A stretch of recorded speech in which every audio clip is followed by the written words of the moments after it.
This is video footage from my 2001 art show at the Borders Books and Music store in Braintree, Massachusetts, for the month of April 2001. In 1996, I painted with a canvas for the first time, and I found it so different to use that I painted a line on the back of it and held it up to the light to see that the image I painted on the back of it had shown up on the front of it like a shadow image. Then I thought that the canvas had the same material as a lampshade, and thought that if I painted an image of a boy sleeping in his bed on the front of the canvas, I could paint an image of a boy jumping out of bed on the back of the canvas, because a monster was coming out of his closet to attack him. Then when I put the canvas in the box frame that conceals a light inside it, you can see a normal painting image, and then when you turn on the light, you will see a shadow images. Then when you turn the light out, the shadow images will disappear.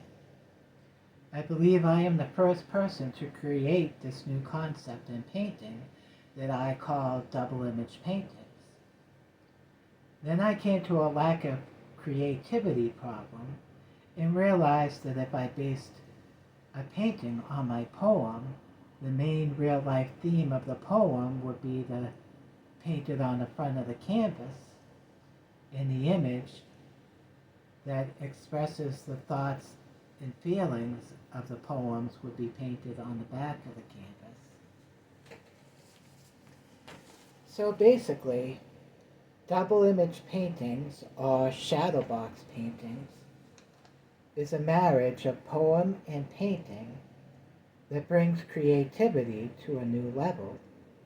Starting with the poem, you find the main focus point of the poem, like a father reading a story to his kids, and you paint that scene on the front of the painting. Then on the back of the painting, you paint different images of different parts of the poem, like the Little Mermaid, Sword in the Stone, Tortoise in the Hare, and Jack and the Beanstalk. A box frame is then built onto the painting, and a light put inside the box frame, and a poem is attached to it. The viewer sees the painting and reads the poem, then turns on the lights to see the shadow image appear, then turns out the light and the shadow images disappear. The basic idea is to show a regular, real-life, everyday scene on the front of the painting, and then show them shadow images of what the person is thinking, feeling, reading, talking, or dreaming about. First created by Sean Andrew McGann in 1996, and displayed at Borders Books and Music Cafe in April 2001.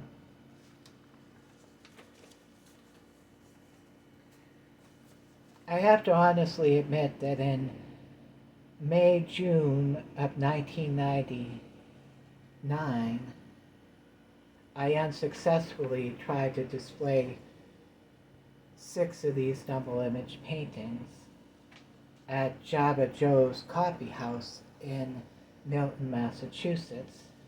And there are 2 basic reasons it only lasted for 2 weeks and I never got pictures of the art display I did. Number 1, I tried to display too much artwork, and number 2, I basically failed to properly display the paintings on the wall. And I put the light switches out of reach of the people looking at the paintings, so they couldn't properly turn on the lights on and off.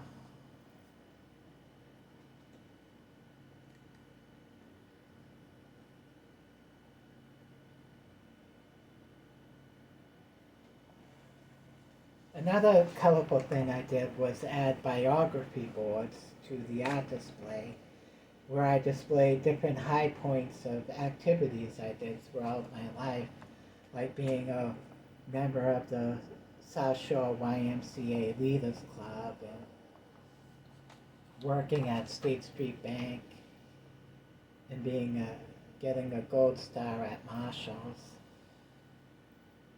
and being a member of ROTC and volunteering to answer the phones at WUMB and helping to raise over $100,000.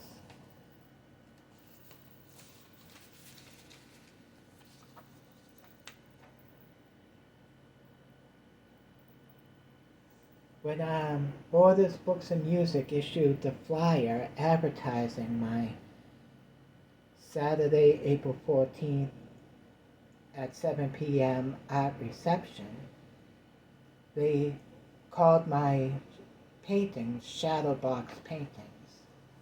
And it states, enjoy his shadow box paintings hanging in our cafe gallery while enjoying refreshments.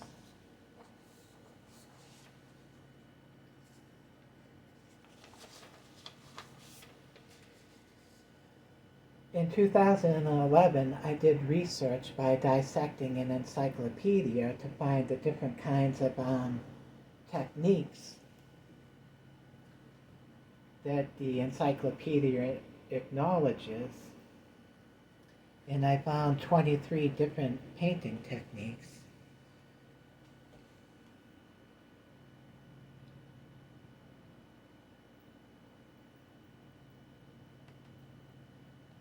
Ranging from abstract and action paintings to Cubanism, Expressionism, fresco, mural naturalism, neoclassical, pop art, to Renaissance, self-portraits, and surrealism.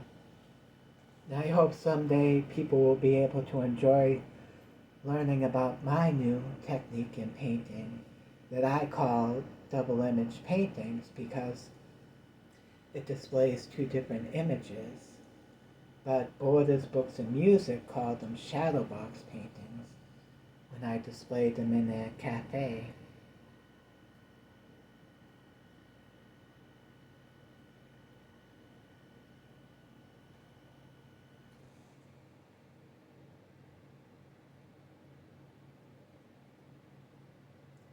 It's hard to believe it's been 24 years since I had this art show,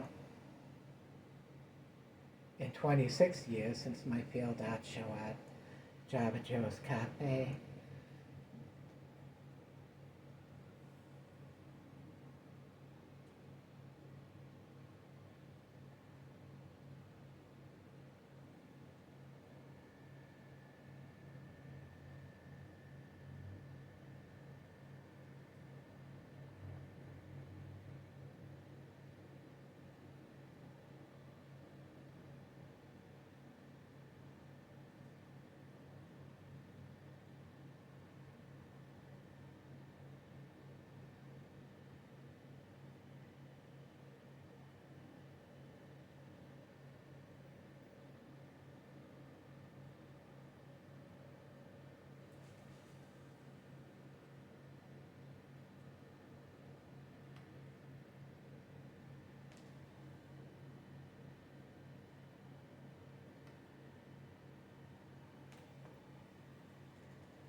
I was originally born Sean Andrew Miller Leonard on August 9, 1973, to a single unwed 23-year-old in Boston, Massachusetts, while her biological parents were living divorced in California. I was a foster child from about 1974 to 1979 when I was legally adopted by the McGann family. And my name was legally changed to Sean Andrew McGann. And then I was issued an acting birth certificate stating my acting name as Sean Andrew McGann and my acting parents as Francis and Eugene McGann. I still have my original birth certificate, adoption paper, and my acting birth certificate.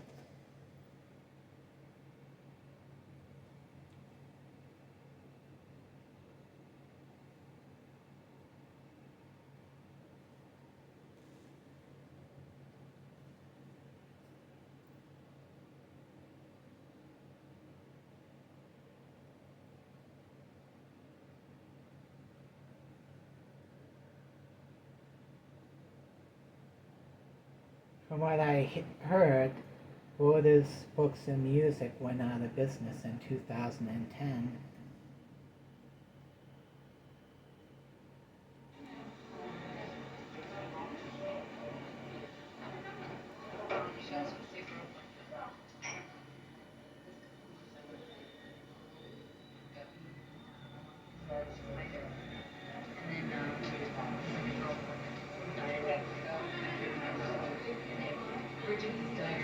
This is me at the Meet the Artist night. I didn't get past reading one poem. There was only about 3 people in the cafe.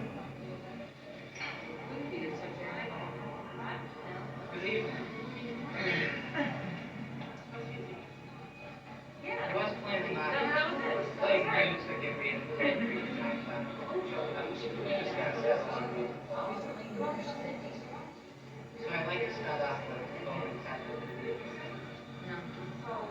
A Moment in Time.